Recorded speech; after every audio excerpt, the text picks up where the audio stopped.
Hello বন্ধুরা, welcome to my channel. তোমরা সবাই কেমন আছো? আশা করি তোমরা সবাই খুব ভালো আছো। এই দেখো, সকাল থেকে উঠে আজকে আমার বিশেষ কিছু কাজ ছিল না, আজকে কম কাজই ছিল, কারণ তোমাদের দাদা কাজে চলে গেছিলো। বেশ একদম সকাল সকাল রান্না বান্না কমপ্লিট করে আমার অনেক পান্তা ভাত ছিল, জানো তো। আজকে না পান্তা ভাত খেয়েছি, খেয়ে দিয়ে এত ঘুম পাচ্ছিল যে স্নান টান কমপ্লিট করে আমি গেছি বিছানার উপর, টান টান করে শুয়ে পড়েছি। ঘুম থেকে উঠলাম, উঠে এই বিছানাপাতি যা ছিল সমস্ত গোছগাছ করেছি। এখানে একটা বাটিতে দুধ ছিল, ফ্রিজ থেকে নিয়েছে, এটাও জাল দিয়ে নিয়েছি। এদিকে দেখো ভাত ঠাট সমস্ত কিছু রয়েছে। এদিকে ডাল হচ্ছে, ডালও গরম করা হয়েছে। ভাত ফ্রিজে রয়েছে, যে অল্পই রয়েছে সেটা আমি গরম করে নেবো, আর কিছুটা একটু কুকারে বসে নেবো, হয়ে যাবে। তো যাই হোক, তোমাদের দাদা একটু পরেই কাছ থেকে ফিরে এসছে। ফিরে এসে আমার জন্য একটা সুন্দর জিনিস নিয়ে এসছে। কি বলতো, এই দেখো কি সুন্দর খাওয়ার জিনিস বলো। হ্যাঁ, আমি খেতে ভালোবাসি এই কাঠি ভাজাই বলে মনে হয়। তো জানি না, অনেক বছর পর আমি খাচ্ছি এটা। সেই বিয়ের আগে খেতাম এটা, সেই যখন ট্রেনে যাতায়াত করতাম, কলেজে পড়তাম, ট্রেনে যাতায়াত করতাম, তখন ওখান থেকে আমি খেতাম। তো যাই হোক, এখন তো আর কলেজ লাইফ নেই, এখন বিয়ে হয়ে গিয়ে অনেক বছর হয়ে গেছে, বলবো 5-6 বছরের বেশি হয়ে গেছে বিয়ের। তো এই কাঠি ভাজাটা অনেকদিন পর আমার জন্য নিয়ে এসেছে, তো আমি এটা খাবো একটু পরেই। তো ভাবলাম যে যাই হোক, এটা খাওয়ার আগে তোমাদের সেই জিনিসটা দেখিয়ে দিই। যাই হোক, ভালোবাসা অ্যাকচুয়ালি জেগে উঠেছে বলতে পারো। আর স্বাভাবিক, ভালোবাসা না জানার কি আছে বলো। আমাদের লাভ ম্যারেজ করে বিয়ে হয়েছে, লাভ উইথ অ্যারেঞ্জ, দুটো মিক্সিং করে বিয়ে হয়েছে, ঠিক আছে। আমরা পালিয়ে যাইনি, আমরা ভালোবাসা করেছি দেখে শুনে, তারপর গিয়ে আবার বিয়েও হয়েছে আমাদের। তো যাই হোক, এনেছে ভালোবেসে অনেকদিন পরে, এটা আমি খেতে ভালোবাসি বলে। তো যাই হোক, এটা আমি একটু খেয়ে টেস্ট করে নিই একটু। আগের মতনই টেস্ট হয়েছে, ভালোই হয়েছে। এনেছে তো অনেক অনেক থ্যাংক ইউ আমার বর মহাশয়কে আমার জন্য এটা আনার জন্য। তো তোমাদের সামনেই আমি বললাম। সে তো এখন নিচে হাত পা ধুতে গেছে, পরে ওর জন্য আবার চা বসাবো।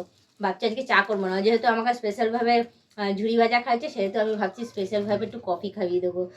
কফি আমি জানি তো বানাতে পারি না, কিন্তু আসুক, একটুখানি বলে দেবে কত কি পরিমাণ দিতে হবে, আমি ঠিক বানিয়ে খাইয়ে দেবো।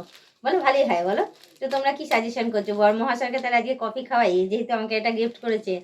তো যাই হোক, তোমরা সবাই কমেন্টে জানিও শিগগিরি করে, তাহলে আমি আমার বর মহাশয়কে, কারণ শীত পড়েছে, শীতে যেমন যত পরিমাণ চা খাওয়া উচিত তত পরিমাণ কফি খাওয়া উচিত। যেমন লিকার চা খাওয়া ভালো শরীরের পক্ষে, তেমনি কফি খাওয়াও ভালো। কফিও খেলেও বেশ শরীর ভালোই থাকে। তো যাই হোক, তোমরা যারা, আমি এটা খেতে থাকি, তো তোমাদের মাঝখানে একটা কথাই বলবো, তোমরা যারা নতুন দেখছো তারা অতি অবশ্যই আমাকে সাবস্ক্রাইব করে দিয়ে বেল আইকনটা টুক করে টিপে দিয়ে অল নোটিফিকেশনটা অন করে দিও। আর আমাকে কেমন লাগছে, একদম জম্পেস লাগছে তো, ভালো লাগছে তো, অতি অবশ্যই কিন্তু কমেন্টে জানিয়ে। দেখো আজকে টুক পড়েছি, কি সুন্দর চাঁদ মামার মতো টুক পড়েছি, অর্ধেক চাঁদ পড়েছি, পুরোটাই করে নিয়ে। তো সেজে গুজে এখন রেডি হয়েছি, ও আসবে, এসে কফি করে দেবো, খাবে দাবে, তারপর একটুখানি বেরোবো বাজারে, কিছু কেনাকাটি করবো। আমার কিছু কেনার বাকি হয়েছে, কাল শীত পড়ে গেছে, আমার বডি অয়েল কেনা হয়নি, ক্রিম কেনা হয়নি। কি বলতো, খেতে খেতে তোমাদের সাথে কথা বলতে পারি না, এখনই গলায় আটকে যাচ্ছিল। তো যাই হোক, আমাকে কেমন লাগছে অতি অবশ্যই কমেন্টে জানিয়ে। আমি ঘুরে ফিরে দেখিয়ে দিই। আজকে আর চুল খুললাম না, চুল এরকমই থাক, কারণ চুল খুললে না চুল অনেক অবস্থা খারাপ রয়েছে, চুল পুরো ঝরে ঝরে একাকার হয়ে যাচ্ছে। আর তেল তো একদম লাগাতে পারছি না গো, তেল লাগালেও চুল ঝরছে, তেল না লাগালেও চুল ঝরছে, ওই জন্য টোটালি আমি স্টপ রেখেছি, যে যাক যেমন আছে তেমনই থাক, আর বেশি কিছু আমি ইউজ করবো না। চুলটা যাতে এরকমভাবেই বড় হবে, লেন্থে যখন বড় হবে একটু সমান করে নেবো, ব্যাস হয়ে যাবে। আর চুল আমি কাটাবো না, কিছু করবো না, বাড়ছে বাড়ুক গিয়ে। আর কোনো রকম কোনো রিসার্চ করতে করতে যাবো না বাবা। আমার চুলের পেছনে এমনিতেই পুরো অর্ধেক শেষ হয়ে গেছে, কত চুল ছিল জানো তো, সব একদম গেছে 12টা বাজিয়ে। তো যাই হোক, শীত পড়ে গেছে, তোমরা সবাই সুস্থ সবল থেকো, ভালো থেকো, প্রচুর প্রচুর পরিমাণে চা কফি গরম খাবার দাবার খেও। যেমন ডিম, ডিম যারা তো শীত পড়লে আবার ডিমের দামটাও প্রচুর বেড়ে যায়, এখনই 7 টাকা করে ডিম, জানি না এরপরে আর কত দাম বাড়াবে। আমি তো ডিম অতটা খাই না, আমার অ্যালার্জির প্রবলেম আছে বলে, কিন্তু তাও বলো তো কতদিন না খেয়ে থাকা যায়। এবার মাসে একটাও তো খেতে পারি, এবার একটা যখন কিনতে যাব নিজের জন্য, হ্যাঁ, তখন দেখা যাবে 8 টাকা নিচ্ছে, এই নিচ্ছে, তখন ভীষণ গায়ে লাগে গো। এই যে শীত পড়েছে, ব্যাস ওদের সব কিছুর দাম, বিশেষ করে ডিমের দামটা আগে বাড়াবে।